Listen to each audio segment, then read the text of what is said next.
O povo de Deus, que é o pastor Anderson Luiz, mais uma quarta-feira, essa quarta-feira especial, dia 31 de outubro de 2018.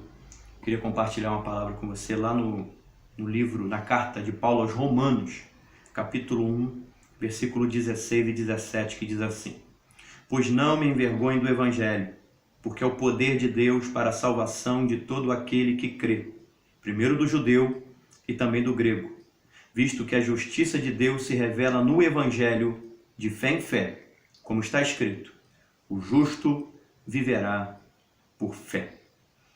Quero hoje falar sobre a Reforma Protestante. É um dia muito marcante para nós e, junto com outros 3 dias, eu colocaria aí a Páscoa, que marca a ressurreição de Cristo para nós cristãos e a saída do povo do Egito, da escravidão do Egito para Israel. O Natal, em que o anjo Gabriel anuncia que ele vem trazer boas novas de reconciliação com Deus. E a Reforma Protestante, que marcou o início de uma nova era, de uma nova idade, a chamada Idade Moderna. E saímos da Idade Medieval, em 1517, para a Idade Moderna, onde ali se deu início e desencadeou uma grande revolução no mundo e tocou em todas as áreas da sociedade, econômica, sociais, artistas e outras áreas. Eu recomendo para você ler um livro de Abraham Kuyper, fala sobre o calvinismo, que ele vai falar muito sobre esse ponto. Pois bem, a Reforma Protestante foi um movimento necessário da época em que suas causas foram muitas, mas a principal, a moral.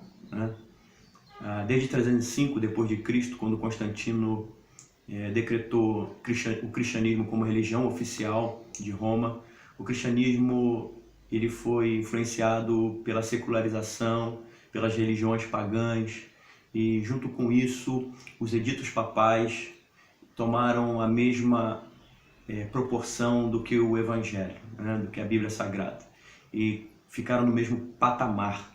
Assim dizendo, a Bíblia não era mais a única essência de fé para o cristianismo. E isso trouxe muitos problemas. A corrupção entrou na igreja, a igreja se misturou ao Estado, de maneira que dominava o Estado, e o Estado era conivente com os erros da igreja, e trouxe muitos problemas à igreja. De maneira que na época de Lutero havia um padre domiciliano chamado Tetzel, que vendia indulgências, prometendo que aquele que colocasse uma oferta especial para a construção da Catedral de Pedro em Roma, ele tiraria uma alma do purgatório, e a própria alma da pessoa que assim ofertasse, vendendo a salvação. E outras situações a mais que a igreja romana acabou adaptando. Havia muitos movimentos na época em que lutavam para que o cristianismo voltasse à sua essência, a doutrina dos apóstolos, a qual os apóstolos fincaram através dos ensinos de Cristo, e o tempo foi perdendo-se essas doutrinas, esses dogmas foram se perdendo ao longo da história da igreja medieval. Porém, em 1517, um monge agustiniano chamado Martinho Lutero, ele prega 95 teses na Catedral de Wittenberg, na Alemanha, apresentando as suas teses a respeito do que estava acontecendo na igreja romana e querendo não sair da igreja, mas querendo trazer de volta a essência do Evangelho de Cristo. Pois bem, nós poderíamos resumir todas essas teses, essa história, junto com outros reformadores, Zwinglio, Calvino e John Knox, que foram pilares para que essa reforma tivesse uma consistência maior, abrangesse todo mundo. Esses homens vieram a trazer, através do estudo bíblico, da palavra do Senhor, os pilares para que a igreja voltasse ao que ela era. E, resumindo tudo isso, nós poderíamos apresentar 5 teses que foram apresentadas pelos reformadores daquela época. Eu queria apresentar essas 5 teses que fizeram parte da Reforma Protestante. A primeira tese é sola a Escritura.